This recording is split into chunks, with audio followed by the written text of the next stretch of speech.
bukan dikarenakan kurangnya lapangan pekerjaan, Iya. tapi ketidakmampuan ketersediaan mengisi lapangan pekerjaan yang ada. Ya, terus nanti datang lagi jam 1.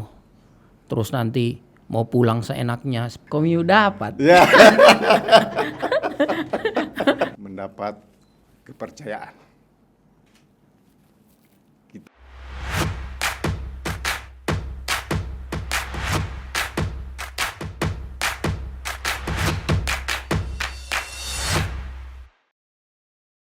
Bismillahirrahmanirrahim. Pemirsa di mana saja Anda berada, Assalamualaikum warahmatullahi wabarakatuh. Waalaikumsalam warahmatullahi wabarakatuh. Salam sehat untuk kita semua. Bersama saya Haji Kamil Badrun ARSE MSI, hadir di podcast Kabar 68, kabar untuk semua.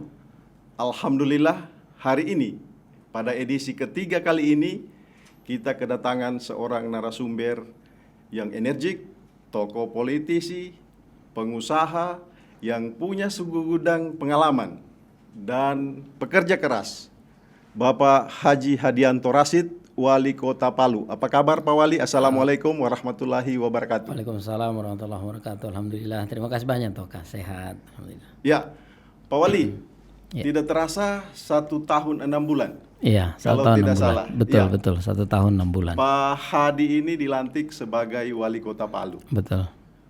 Di pundak Bapak banyak sekali harapan, Iya. banyak beban dan banyak persoalan Iya. yang harus diselesaikan. Iya. Pertanyaan mendasar, Kota Palu dengan tagline atau slogan Palu Mantap Bergerak Iya. hingga akhir kepemimpinan Bapak di 2024 mau dibawa kemana Iya. dengan segudang potensi dan persoalan yang ada. Silakan Pak Wali. Ya, baik. Pertama saya sangat menyadari bahwa ekspektasi masyarakat sangat besar. Ekspektasi itu juga ditunjukkan di pemilu 2021 kemarin ya. Kita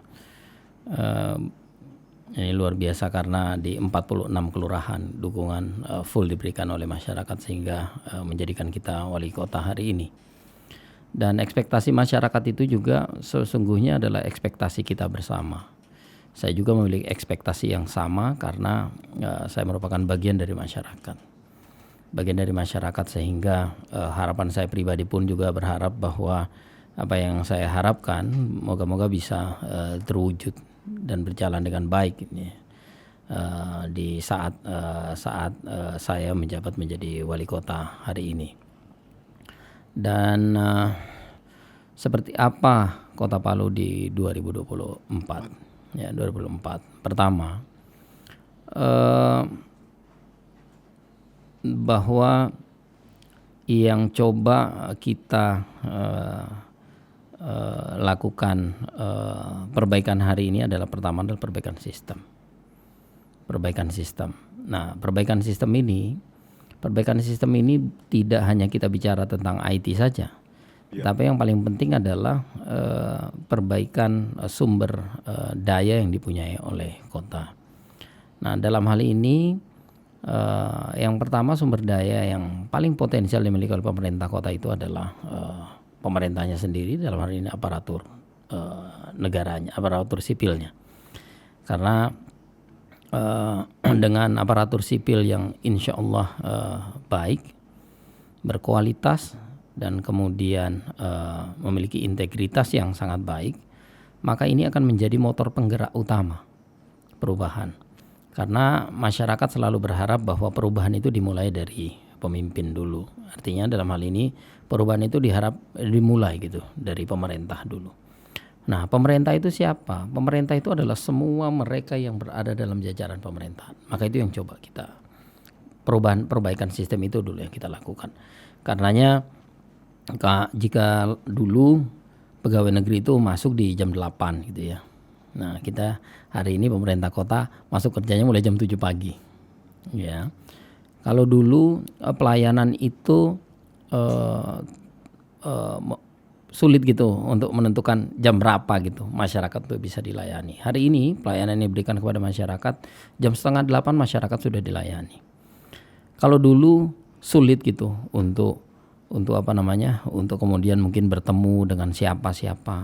Tapi hari ini alhamdulillah kita berusaha untuk menyampaikan pesan-pesan kepada semua bahwa untuk tidak sulit lagi kondisi-kondisi itu dialami oleh masyarakat, karena hari ini ya kita berusaha berupaya mengoptimalkan diri untuk bisa memberikan pelayanan yang baik kepada masyarakat. Nah, hal ini dululah ya, dan kemudian semakin menggugah kesadaran bersama bahwa kota ini merupakan tanggung jawab bersama, dan kemudian pemerintah dalam hal ini seluruh aparatur sipilnya merupakan motor penggerak utama daripada perubahan itu. Ya, Pak Wali, satu langkah start yang cukup bagus ketika Pak Wali memulai masa jabatannya dengan satu penekanan disiplin. Kedua yang juga dilakukan Pak Wali adalah perubahan mindset. Karena selama ini misalnya wali kota serta pejabat bupati, gubernur dan yang lainnya itu menyikapinya sebagai penguasa. Dan segala jajarannya yang harus dirubah adalah perubahan mindset. Mereka bukanlah penguasa yang harus dilayani, Betul. tetapi mereka adalah pelayan publik. Betul sekali. Jadi peletakan dasar dengan start awal itu ada hal yang luar biasa dengan memulai disiplin waktu yang cukup, karena ketika kita tidak peka terhadap disiplin maka semuanya akan jadi berantakan. Kemudian peletakan dasar perubahan mindset itu setelah dari kepemerintahannya selesai itu akan diikuti oleh masyarakat. Dengan demikian partisipasi publik itu akan semakin Meningkat, menonjol. betul. Ya, Pak Wali, sejauh mana dalam 1 tahun terakhir ini misalnya pola yang diterapkan untuk melakukan perubahan mindset dari lingkungan pemerintahan dulu, meskipun secara simultan itu akan diikuti oleh masyarakat. Ketika melihat ketauladanan yang diberikan oleh wali kota dan jajarannya, saya yakin, hakul yakin masyarakat akan nunut. Iya. Kalau dilihat hari ini, alhamdulillah, contoh misalnya Buang sampah. Ya, pelayanan di kelurahan. Ya. Pelayanan di kelurahan semakin mudah. Ya, masyarakat mau urus apa saja, ya kita berusaha untuk berikan pelayanan yang cepat. Masyarakat urusan apa saja, kita berusaha untuk tidak melakukan pungutan atau pembebanan apapun yang di luar daripada aturan. Hal itu kita lakukan. Dan kemudian kita juga buka ruang-ruang komunikasi, ya, ruang komunikasi yang intensif dengan masyarakat. Ya. Nah, dari apa yang dilakukan ini, nah kita bisa melihat bahwa masyarakat juga memberikan respon yang sangat positif gitu, terhadap beberapa upaya-upaya yang dilakukan oleh pemerintah. Pemerintah kelurahan menghimbau masyarakat untuk kemudian memperhatikan situasi dan keadaan lingkungan serta hal-hal lain-lain. Saya lihat bahwa hal itu ditunjukkan dengan perubahan yang terjadi di lingkungan kelurahan, ya, lingkungan masyarakat warga kita. Nah, ini menunjukkan bahwa masyarakat melihat ada perubahan itu. Dan masyarakat juga menunjukkan respon yang positif atas itu, dan kemudian menunjukkan juga bahwa perubahan yang terjadi ini juga akan ikut merubah mereka. Ya. Nah, alhamdulillah menurut saya itu salah satu gambaran jika kita pemerintah mau menunjukkan keinginan kita untuk melakukan perubahan, saya yakin bahwa masyarakat juga akan memberikan feedback yang sama. Ya, Pak Wali, kemudian 1 tahun 6 bulan menahkodai Kota Palu. Semua tantangan itu sebenarnya cukup banyak. Yeah. Dalam perjalanannya tantangan yang paling berat, bukan berat ya dalam tanda petik, tantangan yang paling menantang itu dari persoalan yang menumpuk di Kota Palu itu salah satunya misalnya apa? Karena kita lihat Pak Wali misalnya salah sedikit misalnya harus mengeluarkan tenaga ekstra, kemudian kemampuan ekstra. Misalnya yang teranyar ada masyarakat yang membuang sampah di sembarang tempat itu kena punishment. Kemudian ada ASN yang menjalankan fungsi dan perannya tidak sesuai dengan tupoksinya dan tidak sesuai dengan apa yang diharapkan oleh masyarakat. Iya. Kalau dibilang berat, saya tidak tahu ya berat atau tidak. Ya. Karena alhamdulillah saya coba jalani semua ini dengan coba menikmati semua. Karena menurut saya bahwa apa yang saya hadapi saat ini merupakan konsekuensi dari pilihan. Dan apa yang dihadapi hari ini, hal itulah yang memang sudah menjadi umumnya masalah yang dihadapi oleh siapapun, ya, siapapun menjadi wali kota hari ini. Hanya apakah kita mau menyikapinya atau tidak? Apakah kemudian kita berikhtiar untuk menghadapi hal itu atau tidak? Nah itu. Nah saya berharap bahwa masalah yang ada hari ini berusaha untuk diselesaikan. Coba misalnya contoh ketika kita dinyatakan sebagai salah satu kota tercorok, maka itu ada tantangan. Tantangan kita kemudian untuk mengeluarkan itu. Alhamdulillah. Bahkan tahun ini juga kita sudah masuk dalam nominasi gitu ya. Adipura. Dalam nominasi Adipura dan kemudian tim juga hari ini ya, dari Jakarta juga sudah turun gitu untuk melakukan penilaian. Berarti ada progres yang baik. Kemudian masalah disiplin. ASN. Ya, disiplin pelayanan. Ya. Disiplin pelayanan itu jadi masalah, bagaimana kemudian kita menyelesaikan sehingga kemudian bisa ini. Kemudian keluhan masyarakat urus KTP susah dan lain sebagainya. Nah, itu kita anggap masalah, bagaimana kita menyelesaikan. Alhamdulillah urusan KTP lagi tidak perlu lagi ke Dukcapil, cukup di kecamatan. Bahkan kita berikhtiar agar supaya pelayanan seperti itu tidak perlu lagi harus datang, cukup diselesaikan lewat konsep Smart City Palu, ya. Smart City Palu agar supaya pelayanan bisa lebih maksimal lagi. Ya banyak lain lagi. Ya cuman memang yang masih perlu perjuangan itu adalah bagaimana menyamakan persepsi, menyamakan mindset, ya, menyamakan mindset. Nih saya sering bercerita, kalau tadi ini yang dipindah misalnya meja untuk diletakkan di posisi A, sisi B, ya, dalam ruangan itu, ini asik-asik saja gitu. Tetapi ini yang kita ingin ajak ubah ini adalah pola pikir. Pola pikir, mindset yang tentunya kan itu. Tapi menurut saya ya memang tidak semua atau tidak hal-hal seperti ini bisa langsung kita ubah dalam satu waktu. Karena kalau masyarakat atau misalnya kita pribadi umumnya ya kita harus bisa memberikan contoh dulu, maka kemudian barulah. Maka kalau kemudian hari ini wali kota misalnya masuk ke kantor, kita mulai datang jam 7, kita mulai aktivitas jam 7, selesai kerja jam sekian, waktu itu diikuti oleh wali kota. Diikuti oleh wali kota. Jadi tidak ada lagi wali kota itu mau datang seenaknya, nanti datang jam 10. Ya, terus nanti datang lagi jam 1. Terus nanti mau pulang seenaknya, jam siang pulang tidur, itu tidak jalan hari ini. Ya, tidak. Jadi wali kota harus menunjukkan, ya, artinya ya kita berusaha untuk tidak kemudian meminta kepada ASN kita untuk datang jam 7 terus kita juga mau-maunya kita, nggak bisa begitu. Terus kita minta agar supaya mereka tidak ini waktu kerja harus betul fokus, tapi kemudian kita tidak fokus dengan kerja kita. Nah, hal-hal yang seperti inilah. Karena umumnya ya seperti itu. Jangan sampai nanti ini Pak Wali ini enak, dia suruh kita datang jam 7, dia datang jam 10. Dia suruh kita jangan ini habis istirahat, dia pulang tidur. Nah, hal seperti inilah yang kita coba tunjuk. Sama juga masalah lain gitu ya. Ketika ada masalah di tengah masyarakat kita turun. Ya, kita ketika masyarakat meminta untuk kita datang, kita datang. Ya seperti ini gitu, agar supaya polarisasinya juga diikuti oleh para lurah. Para lurah turun, para camat turun, OPD turun, ya semua harus turun. Ya, karena itu merupakan bentuk komunikasi. Dan kita berharap bahwa komunikasi kita dengan masyarakat semakin baik. Karena dengan komunikasi yang semakin baik dengan masyarakat, saya yakin akan terbangun chemistry yang kuat. Karena kita dengan chemistry kuat itu, maka keinginan kuat bergerak bersama itu akan bisa tercapai. Gitu. Oke, Pak Wali, pemirsa di mana saja Anda berada, tonton terus acara ini. Jangan lupa like and subscribe.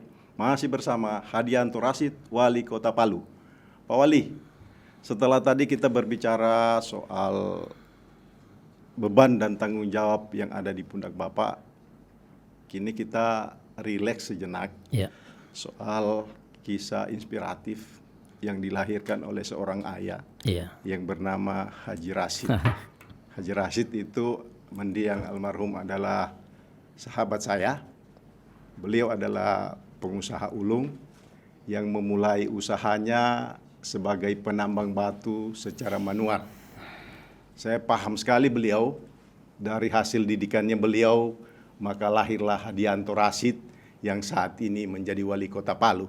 Dan ini merupakan satu terobosan yang luar biasa, karena selama ini misalnya klan wali kota itu dilingkari oleh orang lingkaran-lingkaran tertentu, tapi pada pemilihan 2 tahun lalu hadir seorang Hadianto Rashid dari warga Taipah, anak daripada Haji Rashid, pengusaha ulung yang lahir secara otodidak, kemudian melahirkanlah seorang Hadianto Rashid yang saat ini mendapat kepercayaan. Kita tunggu bagaimana kisah inspiratif yang diturunkan oleh seorang ayah kepada seorang Hadianto Rashid. Pemirsa, jangan lewatkan, tonton terus acara ini di podcast Kabar 68, kabar untuk semua.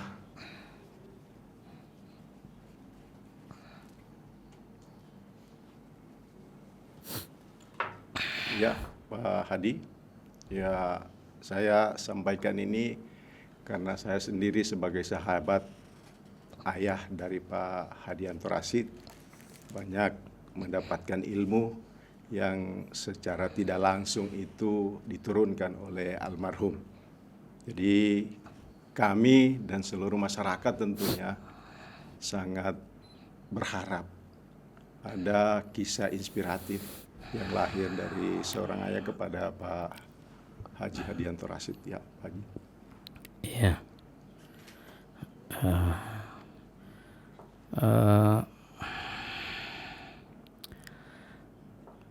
Ya Bapak itu ya merupakan contoh gitu ya, panutan dengan ya terlepas dengan begitu banyak kekurangan yang dimiliki oleh beliau, tetapi beliau luar biasa dalam mengajarkan kepada kami anak-anaknya, terkhusus kepada saya yang mungkin memiliki kedekatan yang lebih gitu dari yang lain gitu. Ya banyak nasihat-nasihat yang memang, dan itu ditunjukkan oleh beliau, bahwa beliau sangat sayang dengan masyarakatnya karena beliau sempat menjadi kepala desa.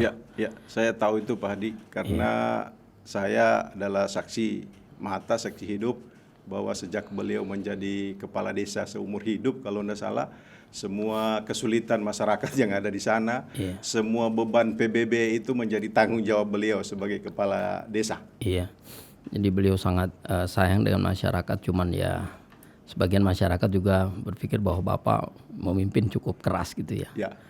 Cukup Padahal kekerasan itu dibutuhkan.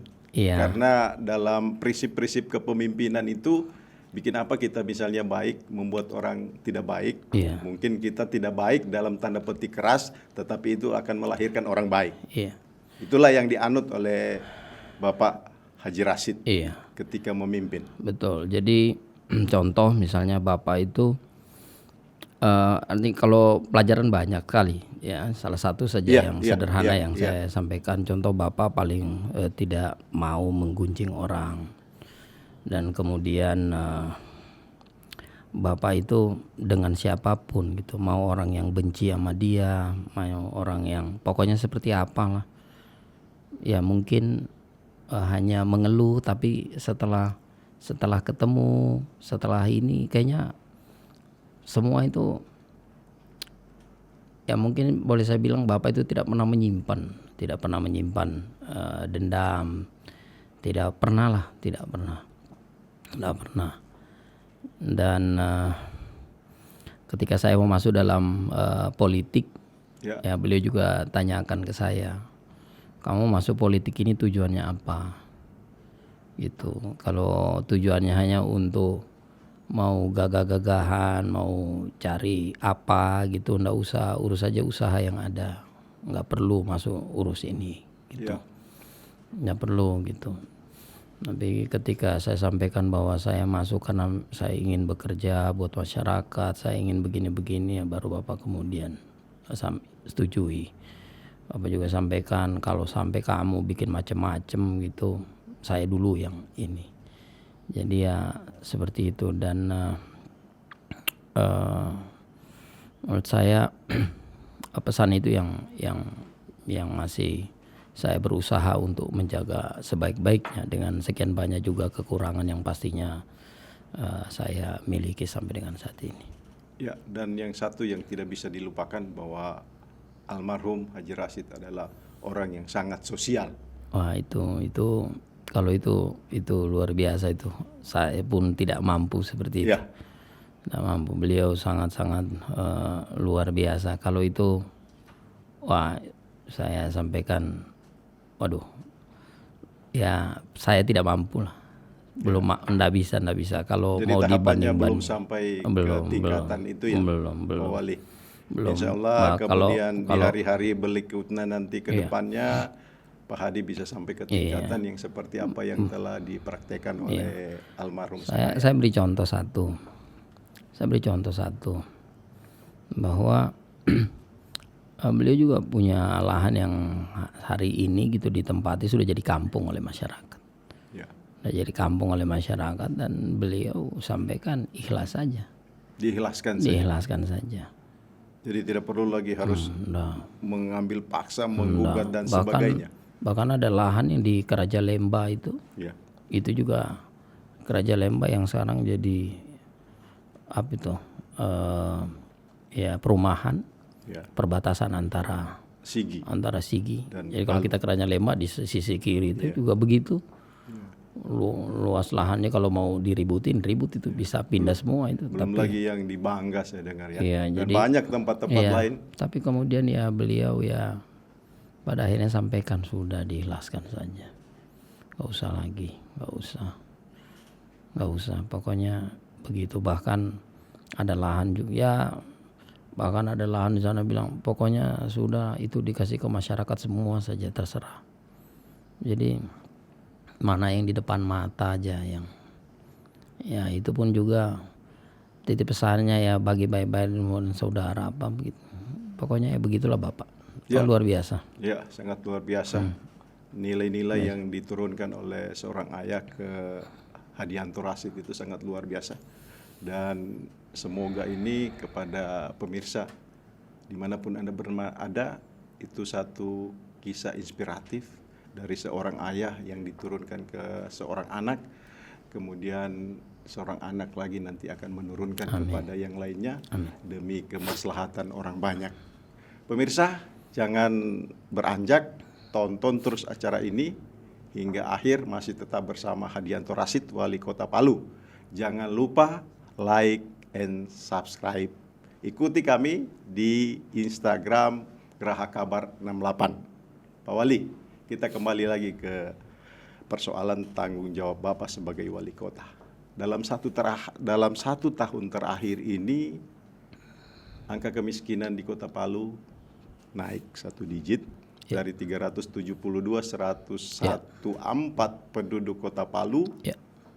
Yang miskin di tahun sebelumnya 25.000 sekarang menjadi 38.000. Ya. Itu belum terkena dampak inflasi yang saat ini mungkin karena kenaikan BBM. Betul. Bagaimana? Apa yang menyebabkan hal itu terjadi dan apa langkah antisipatif yang akan dilakukan oleh pemerintah Kota Palu? Ya, sebenarnya hal ini sudah diprediksi. Ya, ketika kita berhadapan dengan pandemi COVID-19. Begitu juga ketika kita berhadapan pasca gempa. Ya. Pasca gempa karena memang impact-nya itu nanti akan terasa beberapa tahun ke depan, ya, tidak pada saat itu, tapi beberapa tahun ke depan. Begitu juga dengan COVID-19. Impact-nya itu juga dia dirasakan ya beberapa tahun setelahnya gitu ya. Nah, begitu juga dengan kondisi yang dialami sekarang dengan krisis yang ada disebabkan karena situasi luar gitu ya, yang mempengaruhi besar gitu terjadinya kondisi-kondisi saat ini gitu ya. Nah, sebenarnya di tahun 2021 pemerintah kota sudah berencana untuk secepatnya menjalankan sensus penduduk secara lengkap ya, secara lengkap. Tetapi disebabkan karena keterbatasan waktu sehingga itu belum berjalan. Dan kemudian harusnya tahun 2021 ini dijalankan. Tapi kemudian kami dapat informasi dari Badan Pusat Statistik bahwa Badan Pusat Statistik akan melakukan profiling penduduk kita per individu atau per rumah atau per kakak untuk memprofiling situasi dan kondisi real yang ada. Ya, kondisi real yang ada. Kenapa tahun 2021 saya minta itu untuk dilakukan agar supaya kita mengetahui dengan baik intervensi yang dilakukan ketika pemerintah Kota Palu menyatakan bahwa tingkat kemiskinan tahun ini 9%. Kita harus tahu 9%-nya itu mana. Ya. Jadi basis-basis kemiskinan itu bisa diketahui. Dan penyebarannya di mana. Dan kemudian intervensinya apa yang dilakukan oleh kita. Ya. Intervensi apa yang dilakukan oleh kita. Nah ini. Nah jadi sehingga kita bisa tahu kalau intervensinya misalnya penguatan dalam bentuk penguatan misalnya UMKM kita lakukan itu. Oh ya intervensinya dalam bentuk penguatan peningkatan skill misalnya. Nah itu kita lakukan. Dalam bentuk yang lain apa yang bisa kita lakukan ya kita lakukan. Nah tetapi semua itu bisa kita lakukan kalau misalnya data kita betul-betul valid. Ya, data kita betul-betul valid. Nah, validasi data ini yang kemudian hari ini ingin diakurasikan oleh pemerintah. Dan alhamdulillah ternyata pemerintah pusat sejalan dengan keinginan ini. Ya, sejalan dengan keinginan ini sehingga di bulan ini BPS Kota Palu sudah akan melakukan profiling itu. Sehingga dalam waktu kurun 1 bulan ke depan kita akan ini. Kalau bicara tentang intervensi yang telah dilakukan oleh pemerintah kota dan akan dilakukan oleh pemerintah kota, intervensinya masih sama. Bagaimana pemerintah memberikan bantuan modal usaha. Bagaimana pemerintah mendorong memberikan pelatihan ketenagakerjaan. Bagaimana pemerintah kota mendorong agar supaya terjadi keterbukaan lapangan pekerjaan. Jadi hal-hal ini seperti ini terus dilakukan. Tetapi jangan lupa bahwa bonus demografi juga mempengaruhi.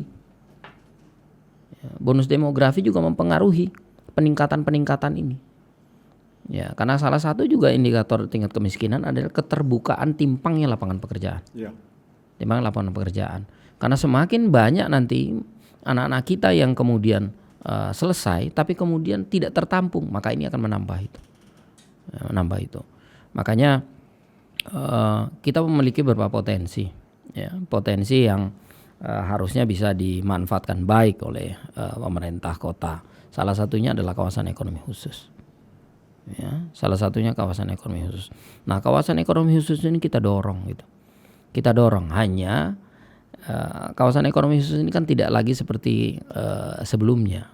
Waktu pada masa pemerintahan Bapak Rusdi Mastura ketika ini digagas dan kemudian dibentuk, kepemilikan kawasan ini hanya satu, hanya oleh pemerintah kota. Tetapi hari ini kepemilikannya itu sudah dimiliki oleh 2. Shareholdersnya itu ada 2, kota dan provinsi. Gitu. Kenapa bisa terjadi? Karena pemerintah sebelumnya yang membagi. Oh begitu. Apakah itu dimungkinkan atau ada something wrong? Ya, itu terjadi berarti dimungkinkan. Iya. Itu terjadi berarti itu dimungkinkan. Nah, kita berharap bahwa kawasan ekonomi khusus ini menjadi kawasan yang kemudian mampu menyerap tenaga kerja kita itu. Nah, kalau berbicara dengan keterbukaan lapangan pekerjaan di Morowali dengan kemudian tingkat pertumbuhan misalnya Sulawesi Tengah yang berjalan ya sekitar 11%. 11% gitu. Pertanyaannya, apakah berbanding lurus gitu? Ya, itu yang jadi persoalan. Dengan serapan. Karena seharusnya ketika tingkat ekonomi naik, Iya. makanya tingkat kemiskinan itu Iya, menurun. betul. Jadi ketika sama-sama naik, berarti ada persoalan. Ya. Ya, kira-kira begitu, Pak Wali Kota ya? Ya, kalau kami bilang begitu berarti begitu. Oh iya.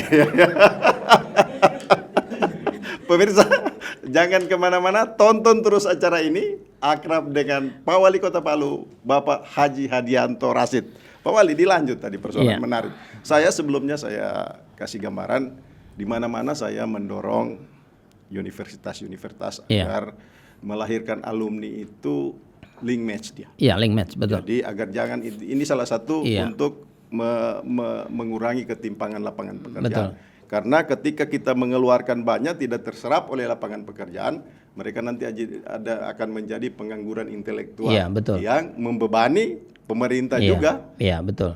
Jadi kemarin dalam Urban 20 Cities, Iya. ya salah satu poin yang juga menjadi pembicaraan adalah itu. Iya.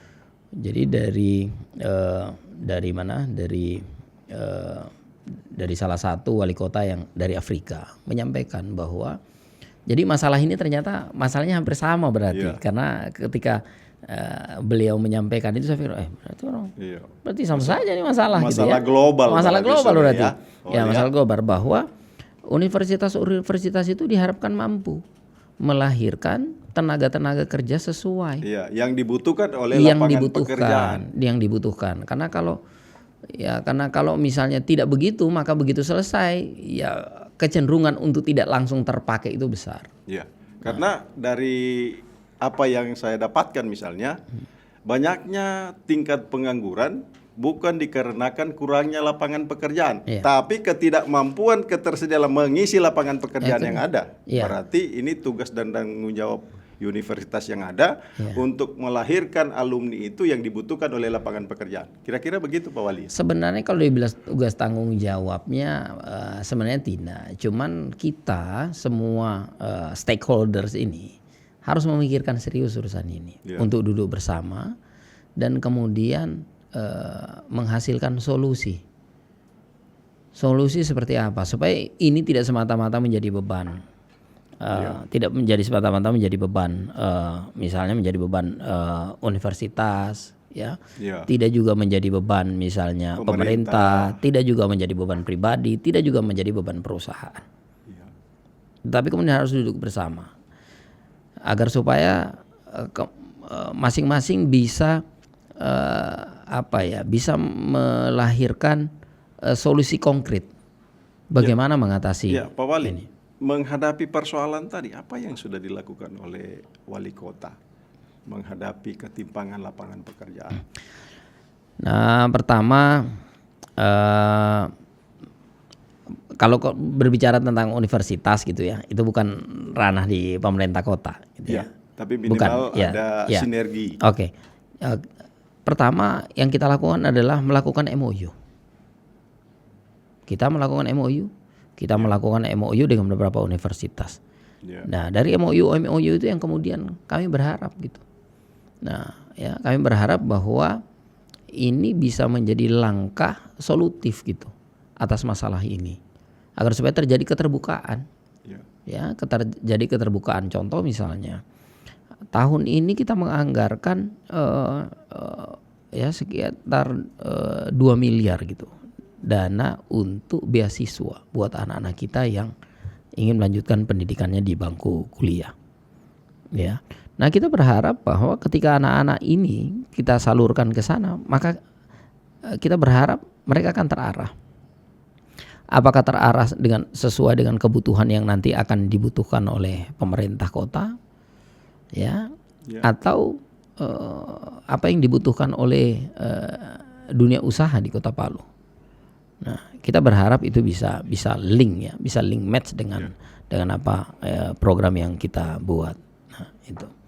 Kemudian alhamdulillah juga tahun ini program pengiriman tenaga kerja ke Jepang kita sudah masuk di proses final.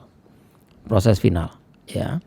Proses finalnya adalah tinggal menunggu izin tinggal dari pemerintah Jepang.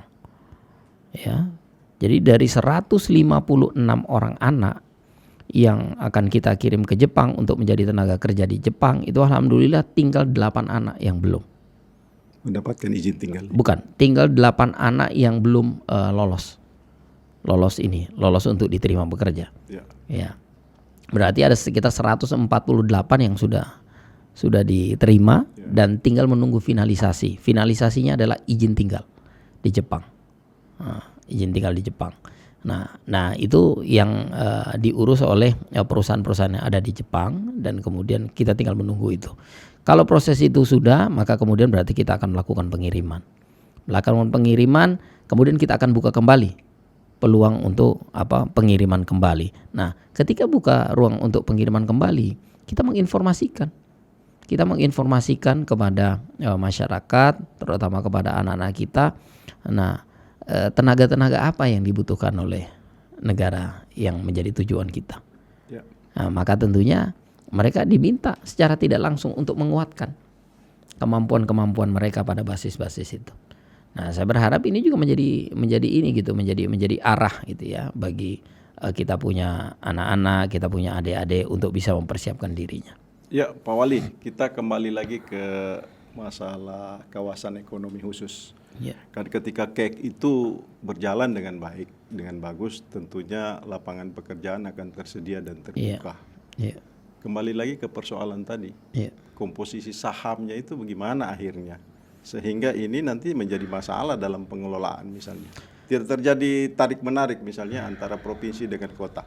Karena ketika itu misalnya masih milik kota, ya. Ya, yang saya khawatirkan akan terjadi tarik-menarik. Itu yang saya khawatirkan. Saya khawatirkan karena kan agak berbeda gitu ya. Shareholders dalam urusan kalau pemerintah yang memegangnya gitu ya. Karena kan misalnya kita ngomong secara hierarki, wah ini pemerintah kota, ini provinsi. Ini siapa yang tuakah, siapa yang tue ini siapa kira-kira seperti itu. Walaupun jumlah kepemilikan saham misalnya kota lebih besar. Tetapi ya ada sisi lain gitu ya. Ada sisi lain juga menjadi perhatian. Ya, sisi lain menjadi perhatian bahwa kota, wali kota dengan gubernur kira-kira gitu ya. Betul. Nah, gitu. Nah, berbeda kalau kita bicara tentang perusahaan yang private company gitu. Kalau private company kan tidak melihat siapa. Gitu. Tidak melihat siapa. Tugas tanggung jawab dari awal sudah harus gitu. Fokus dengan tugas tanggung jawabnya. Fokus dengan masing-masing ini besaran tanggung jawab. Maka dan kemudian harus gitu dijalankan. Kita bisa tidak jalan. Seperti kawasan ekonomi khusus ini jangan sampai hidup segan mati tak mau. Ya. Seperti sebelum-sebelum. Ya, karena mungkin provinsi mungkin terlalu banyak gawean gitu. Ya kan? Nah, provinsi terlalu banyak gawean. Nah, sehingga mungkin fokusnya tidak di sini. Saya bilang jangan seperti itu. Sampai terjadi. Jangan sampai terjadi. Kira-kira apa solusi dari Pak Wali? Pertama untuk manajemen kawasan ekonomi khusus saya artinya kita sudah mendorong sudah meletakkan orang-orang yang saya anggap sebagai mereka-mereka yang profesional. Mereka yang profesional. Nah, dengan harapan bahwa kawasan ekonomi khusus ini betul-betul dikelola secara profesional. Dikelola secara profesional, dijalankan memang sebagaimana harusnya. Sebagaimana harusnya. Nah, karena sudah meletakkan orang-orang itu, maka kemudian saya berharap bahwa ini kemudian didorong bersama, didukung bersama. Karena ini tidak akan bergerak kalau kemudian mereka hanya dikasih SK saja. Betul sekali. Tanpa ada penguatan, nggak bisa. Jadi Pak Wali sambil berusaha mencari solusi, kita berharap KEK itu berjalan secara profesional agar tujuan dan sasaran yang dicapai itu akan terpenuhi. Kalau tidak, kayak nanti seperti yang disampaikan Pak Wali, KEK hidup enggan, mati tak mau. Betul. Apa yang bisa kita harapkan dari itu? Oke, Pak Wali, kita kembali lagi ke persoalan kota. Di kota ini kan sekarang musim hujan. Ketika hujan, visi kota kita ini bagaimana? Bagaimana dengan sistem perencanaan drainase, airnya harus kemana?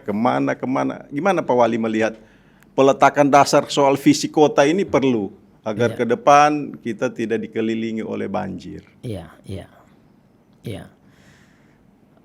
Drainase yang ada hari ini adalah drainase yang sudah terencanakan. Tapi ada drainasenya dalamnya cuma sekitar begini Pak Wali. Baru lebarnya cuma segini, sementara volume air begitu besar. Iya. Baru dibangun di atas jalan lagi. Kira-kira bagaimana itu Pak Wali? Dari tim teknisnya bagaimana Iya. itu melihat persoalannya itu? Iya, jadi gini. Ya. Tapi yang dikerjakan sekarang tidak ada yang begitu. Oh iya. Kita publik masyarakat cuma mau lihat kondisinya Pak Wali. Makanya saya bilang ada kok drainase dalamnya segini, lebarnya segini, sementara volume air yang datang pada saat musim hujan itu besar sekali. Iya. Makanya kita tanyakan ke Pak Wali, bagaimana perencanaan peletakan dasar visi kota ke depan itu agar ketika banjir, hujan datang kita tidak dikelilingi oleh banjir. Sebenarnya kalau kita ke Singapura tidak semua drainase itu besar. Iya. Tidak semua drainase besar. Bahkan drainase yang berada di lingkungan warga juga cukup kecil sesungguhnya. Iya. Ya. Cuma mungkin tidak ada dibangun di atas jalan. Iya. Karena drainase itu kan harus mengalir ke arah yang lebih rendah ya. Iya, jadi kalau di atas jalan sebenarnya tidak ada. Oh, tidak ada ya Tidak Pak Wali. ada. Hanya ada drainase yang di atas rumah. Oh, begitu. Kalau di atas jalan tidak ada. Iya, Pak Wali. Gitu. Iya. Ya, oke. Jadi gini. Paradigma luar terkait dengan drainase ini berbeda dengan kita. Itu ya. Iya, berbeda. Berbedanya ini. Kalau drainase di luar itu paradigmanya bahwa drainase itu diperuntukkan untuk air hujan. Dan air yang masuk air hujan yang kemudian jatuh di jalan kemudian masuk ke drainase. Pak Wali, ini hasil studi banding kemarin ke Singapura ya? Iya. Tidak juga. Oh, tidak juga. Atau ada memang ilmunya tinggal di finishing di Singapura kemarin ya? Iya. Saya kalau tahu kabar tema-tema begitu. Iya, dilanjut Pak Wali. Iya, jadi paradigmanya beda dengan luar. Iya. Jadi kalau luar itu drainasenya itu untuk air hujan. Karena kenapa? Karena memang air yang jatuh itu harus diarahkan gitu untuk masuk di drainase. Nah, di kita bukan cuma untuk air hujan, tapi air rumah. Iya. Kalau di luar tidak. Iya. Kalau luar tidak gitu. Air rumah itu mereka tidak alirkan ke drainase. Mereka alirkan ke bak resapan. Bak resapan. Sehingga kalau misalnya kita ke Singapura, misalnya kita ke Amerika misalnya, drainase mereka kering. Iya. Kalau nanti ada airnya ketika musim hujan. Nanti ada. Karena drainase itu memang untuk air hujan. Untuk air hujan. Iya. Nah, kalau di kita tidak gitu. Akhirnya apa yang terjadi? Kalau drainasenya kita dalam pengamatan saya semua air di situ. Semua air di situ. Ditambah lagi kesadaran masyarakat membuang sampah di sembarang tempat itu yang luar biasa. Nah, makanya dengue atau demam berdarah itu tidak terjadi di Singapura. Tidak terjadi di Amerika.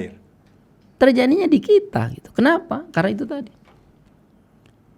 tadi. Nah, makanya saya juga sudah mendorong agar supaya dipercepat peraturan daerah atau aturan wali kota atau peraturan wali kota yang memungkinkan agar supaya semua rumah-rumah warga itu harus buat bak resapan. Agar supaya air limbah mandi, air limbah cucian itu tidak lagi masuk ke drainase. Tapi masuk di bak resapan. Nah, sehingga fungsi daripada drainase kita tidak lagi untuk air limbah itu, tapi betul-betul untuk air hujan. Kalau itu bisa dijalankan dengan baik, ya, maka kemudian drainase yang ada sekarang ini itu sesungguhnya sudah ini gitu. Nah, ini yang kita lakukan. Cuman kan ini butuh waktu. Karena apa? Karena pertama masyarakat kita juga sudah terbentuk. ya, masyarakat kita sudah terbentuk. Masyarakat kita sudah terbentuk sehingga butuh waktu. Tetapi ya kita berusaha, ya kita berusaha untuk apa? Untuk tetap nanti menjalankan ini dan kemudian melakukan sosialisasi, kemudian menentukan kurun berapa waktu. Apakah dalam waktu 1 tahun bahwa semua masyarakat sudah harus punya bak resapan, kira-kira seperti itu. Nah kemudian juga kita juga akan keluarkan aturan secepatnya, bukan aturan, karena aturan memang sudah ada. Contoh misalnya rumah-rumah yang berada di atas alur alam, ya itu juga kita akan keluarkan ininya cepat, edarannya cepat. Kita akan sampaikan, kita akan berikan waktu berapa, misalnya 1 tahun agar supaya sudah menertibkan sendiri bangunan-bangunannya. Kalau tidak maka kemudian pemerintah yang akan menertibkan. Nah ini kita lakukan. Kemudian perbaikan juga alur alam, kemudian drainase terus dilakukan oleh pemerintah hari ini. Ya pemerintah hari ini. Ya kita berusahalah untuk memperbaiki hal-hal yang sekarang memang perlu harus mendapatkan penanganan cepat. Ya, kemudian Pak Wali, peningkatan sumber daya manusia itu kan penting sekali. Iya, iya. Dan kesehatan masyarakat. Iya. Tentunya dua ujung tombak dalam hal ini Dinas Pendidikan Iya. dan Dinas Kesehatan Kota. Iya. Apa langkah-langkah? Langkah yang dilakukan, alhamdulillah, pertama kita sudah bekerja sama dengan Sampurna Strategic Foundation. Di tahun ini kita sudah mulai melakukan pengiriman kerjasama dalam pengiriman kepala sekolah magang. Ya. Ya, kita akan kirim kepala-kepala sekolah kita untuk magang, bukan hanya di pendidikan, tapi di OPD yang lain pun juga begitu. OPD yang lain pun begitu. Bahkan insya Allah bulan ini kita akan fit 100% gitu, bahwa seluruh OPD itu kita akan melakukan pengiriman ASN magang nasional Ke seluruh kementerian. Iya. Nah tujuannya untuk apa? Tujuannya tadi agar supaya terjadi peningkatan. Ya. Ya, peningkatan mulai dari perbaikan habit, ya, transfer knowledge, ya, kemudian menjadi agen perubahan. Tiga hal ini. Jadi alhamdulillah ini sudah berjalan. Nah, kemudian tahun depan kita juga akan masuk juga peningkatan guru secara berkala.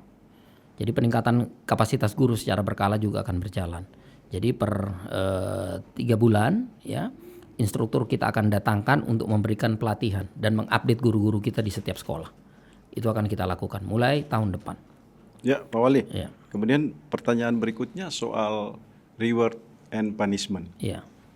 Baik di jajaran ASN di bawah kabinetnya Bapak, maupun bagi masyarakat soal pelaksanaan aturan dan undang-undang yang dikeluarkan oleh Pak Wali Kota. Iya. Tahun ini kita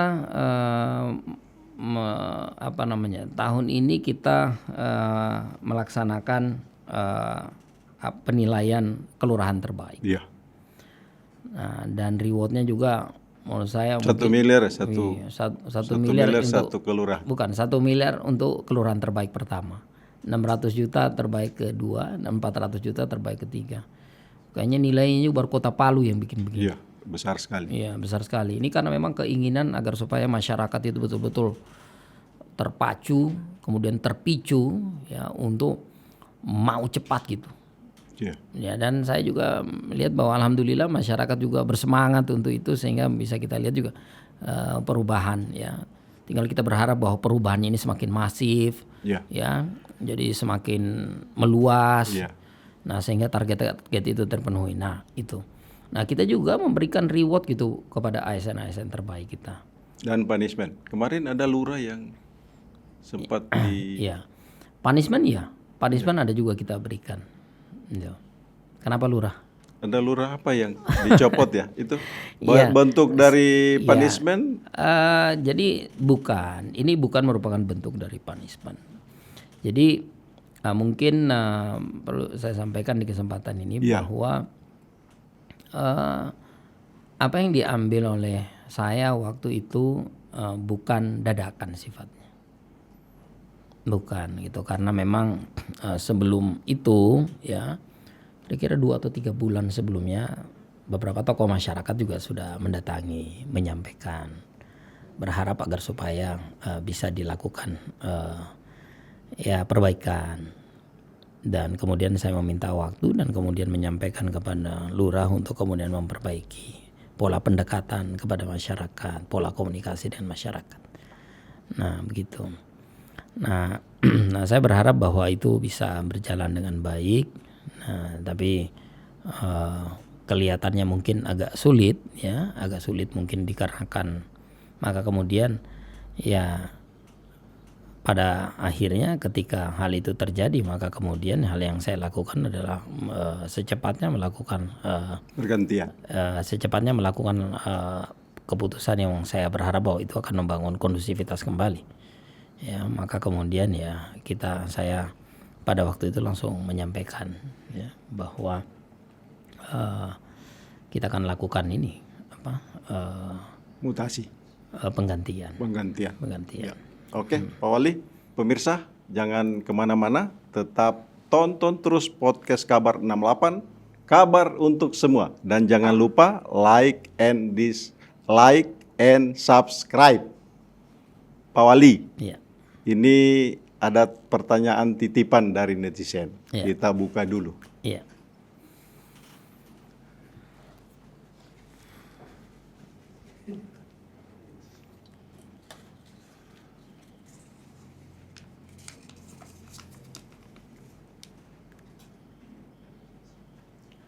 Pak Wali, Bapak kan hobi main bola. Iya. Jadi Pak Hadi kebetulan sebagai ketua Asosiasi Provinsi Sepak Bola ya. Ya, PSSI Sulawesi Tengah. Posisi Bapak saat main bola itu di mana? Playmaker kah? Saya di gelandang. Luar biasa. Boleh Pak diceritakan apa sepak bola ini kan selain olahraga, Iya. di situ misalnya menyalurkan hobi, kemudian ada inspirasi-inspirasi yang didapatkan dari permainan sepak bola itu. Ya, permainan bola ini kan adalah permainan Kalau saya Pak bulu tangkis. bulu tangkis dan catur. Itu.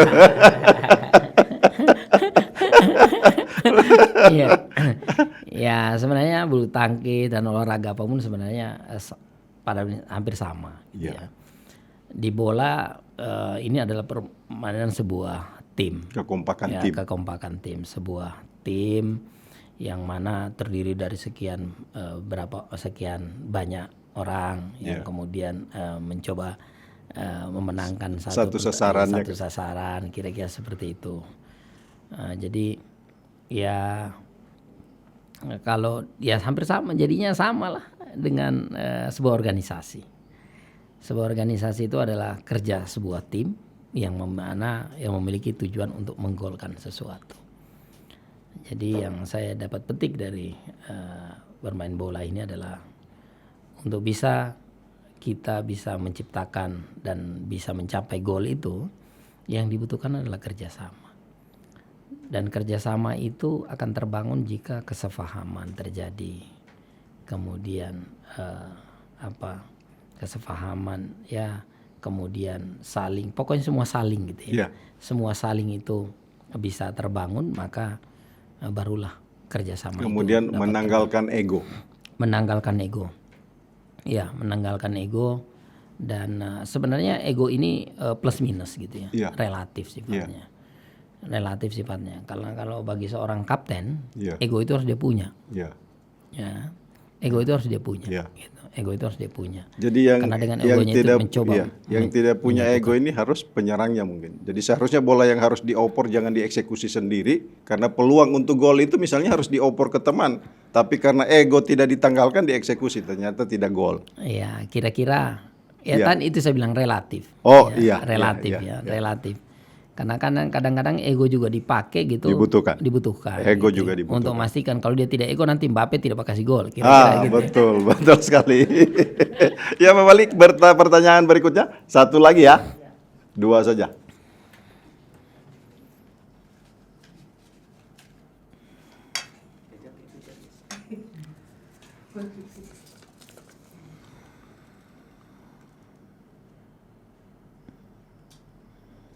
Bagaimana kesiapan pemerintah Kota Palu dan masyarakatnya menyambut Milad Kota Palu Ya, yang yang ke-44. 44. Ya. Di sisi pemerintah, ya, di sisi pemerintah, insya Allah dalam di hari ulang tahun Kota Palu nanti kita coba menggelar beberapa kegiatan yang diharapkan kegiatan ini bisa menjadi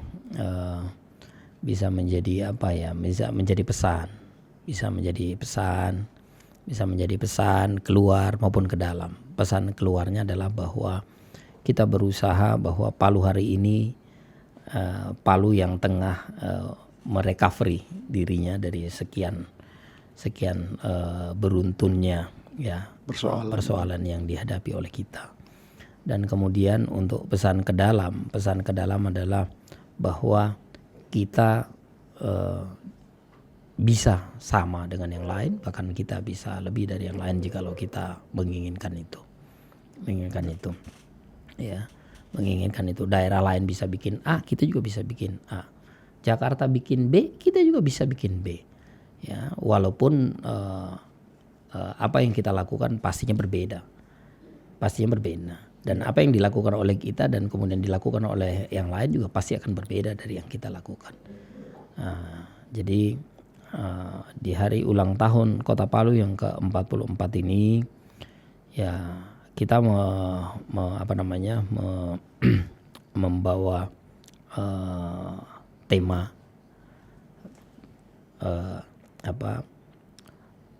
bergerak bersama dan bersama lebih cepat. Luar biasa. Iya, gitu. Jadi bergerak bersama bergerak bersama, bergerak lebih cepat. Bergerak lebih cepat. Jadi tagnya bahwa dengan bersama kita akan bisa bergerak lebih cepat. Sehingga pesan ini yang disampaikan kepada semua bahwa kita bisa kalau kita mau, dan kalau kita mau bersama maka kita akan bisa bergerak lebih cepat.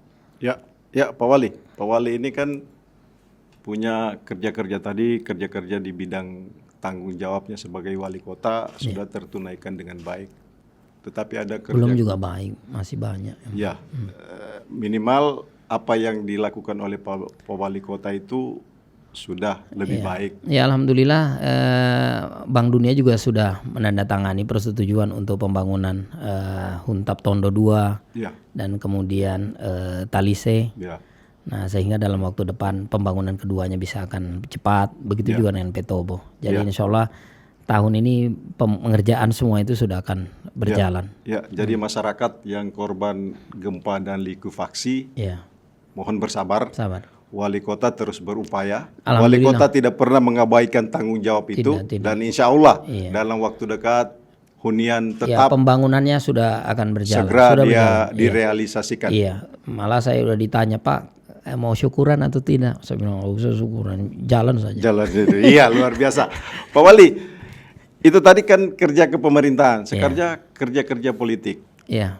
Apa yang sudah dilakukan untuk 2024? Tidak ada. Tidak ada ya? Tidak ada, karena hari ini kan saya jadi wali kota buat masyarakat, dan apa yang saya lakukan tidak ada tendensi politiknya. Ya, saya lakukan adalah sebagai bentuk tanggung jawab saya kepada masyarakat. Enggak ada lah. Bahkan mungkin teman-teman di partai melihat hari ini Pak Wali seperti tidak urus lagi partai. Iya, karena ya enggak, cobalah bisa dilihat gitu. Mana ada hari ini di Kota Palu ada pemasangan billboard lagi gambarnya wali kota. Tidak ada. Sudah tidak ada ya. Tidak ada. Spanduknya wali kota tidak ada. Jadi fokus kerja untuk kepentingan dan kesejahteraan masyarakat. Supaya masyarakat menilai bahwa kerja yang dilakukan hari ini betul-betul kerja bukan karena politik gitu. Apa yang dilakukan hari ini adalah kerja ya dikarenakan memang ini harus dikerjakan buat masyarakat, buat kita punya kota. Gitu. Karena sangat berhati-hati dengan urusan niat. Karena ya faman kana hijratu ilallahi wa rasuli fa alaih. Kalau dia niatnya untuk Allah ya, tapi kalau misalnya dia untuk dunia dan isinya maka dia dapatkan itu, makanya berhati-hati. Jadi niat hari ini saya bekerja sebaik-baiknya ya, bekerja sebaik-baiknya untuk kota walaupun dengan begitu banyak kekurangan. Jadi kalau untuk penguatan politik ya hampir tidak ada ya. Ya tinggal masyarakat saja menilai. Ya, itu yang lupa saya sebutkan tadi. Jadi selain Pak Wali ini selain politikus, pengusaha, beliau adalah juga ustadz. Jadi wali kota juga ustadz. Karena saya mengikuti hampir setiap Jumat beliau jadi khatib. Kemudian Tidak apa-apa kalau ustadz, kalau kiai jangan. Oh iya, luar biasa, Kalau luar biasa. kalau kata Habib Ali itu nanti kalau sudah tambah istri baru panggil kiai. Pak Wali, Ya. satu lagi pertanyaan. Hubungan dengan Ibu Wali Kota dari sisi politis bagaimana? Jalan dan baik-baik saja, Ibu Dokter? Baik, tidak ada masalah. Belum ada pecah kongsi? Siapa yang bilang pecah kongsi? Oh iya, ini hanya menyampaikan. Ya, cuman saya sampaikan bahwa perbedaan pendapat itu adalah hal yang biasa. Ya. Dan kemudian memang saya menuntut perbedaan itu. Ya. Karena kalau tidak beda maka apa yang saya bisa evaluasi dari diri saya? Ya. Apa yang saya introspeksi kalau kemudian tidak berbeda? Ya, karena wali kota itu kan tidak semuanya benar gitu. Ya. Wali kota tidak semuanya benar. Jadi ya bagi saya perbedaan biasa dan kemudian dan alhamdulillah Ibu Wali melaksanakan tugas tanggung jawab sudah sesuai dan sangat baik gitu ya. Jadi tidak ada. Alhamdulillah. Dan yang harus dipahami juga Pak Wali. Cuman banyak yang lamar-lamar Ibu Wali. Ya. Untuk 2024 ya. Lamar untuk 2024. Iya itu ya. Makanya lahir pertanyaan tadi Pak Wali. Iya.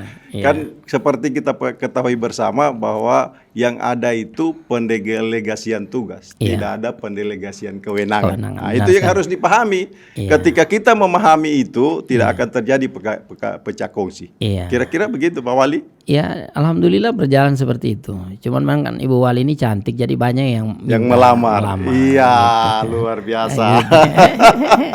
Kalau pemirsa, tonton terus acara ini di Geraha Kabar 68. Jangan lupa like and subscribe.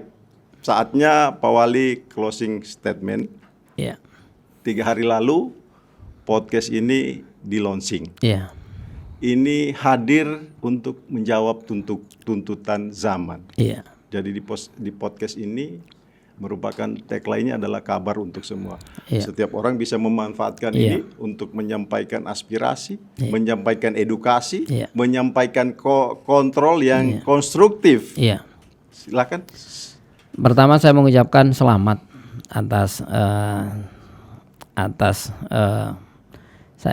saya mengucapkan selamat atas telah di launchingnya kabar 68. Kabar ini Kamil Badrun. Pak Wali dapat sih.